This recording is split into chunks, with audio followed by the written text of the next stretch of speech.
નમસ્કાર મિત્રો, સ્વાગત છે તમારું ખેડૂત માહિતી યુટ્યુબ ચેનલમાં। મિત્રો, આજના કપાસના ભાવ વિશે વાત કરતા પહેલા જો તમે અમારી ચેનલમાં નવા છો તો નીચે લાલ કલરનું સબસ્ક્રાઇબ બટન આપેલું જ છે, તેને દબાવીને બાજુમાં રહેલા ઘંટડી બટનને પણ દબાવી દેજો, જેથી મારા આવનારા તમામ વિડીયોની માહિતી તમને મળતી રહે। મિત્રો, દેશમાં ચોમાસું સત્તાવાર આગમન થઈ ગયું છે।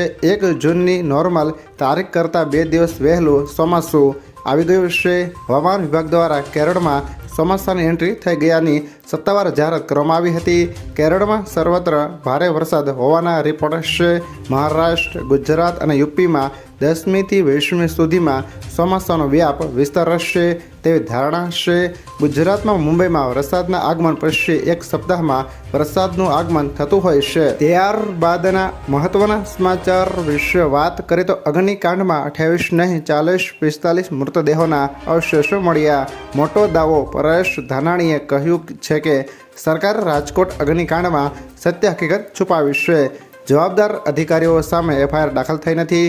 કહ્યું કે સરકારે મોત અને મિસિંગના આંકડા છુપાવ્યા છે। 40 થી 45 વ્યક્તિઓના મૃતદેહો મળ્યા છે। 2 દિવસમાં ઘટના સ્થળેથી અનેક માનવ અવશેષો મળ્યા છે। Congress helpline for missing line જાહેર કર્યા છે।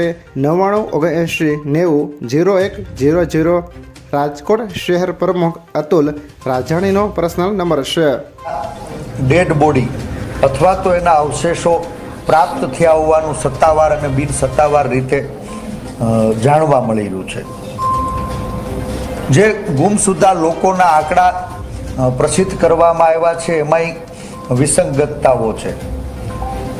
સિવિલ હોસ્પિટલમાં જેમણે પીએમ કર્યું એવા સિવિલ સર્જન, એમ્સના સત્તાધિકારીઓ કે ખાનગી હોસ્પિટલો દ્વારા એની હોસ્પિટલમાં કેટલા લોકો, કેટલા મૃતદેહો આવ્યા, કેટલા અવશેષો આવ્યા, એ પૈકી કેટલાના પીએમ કરવામાં આવ્યા, કેટલાના સાયન્ટિફિક રિસર્ચ માટે થઈને નમૂના લેવામાં આવ્યા, એના આંકડાઓ આજ પર્યંત પ્રસિદ્ધ કર્યા નથી। અને જ્યારે એ સવાલ ઉઠાવવામાં આવે તો સિવિલ હોસ્પિટલના સર્જન પોલીસ કમિશનર અને કલેક્ટર પાસે મોકલે છે, કલેક્ટર પોલીસ કમિશનર પાસે મોકલે છે, પોલીસ કમિશનર સિવિલ સર્જન, અને મને લાગે છે કે આ ત્રણેય વિભાગ એકબીજા વચ્ચે સત્યને છુપાવવા માટે સંતાકૂક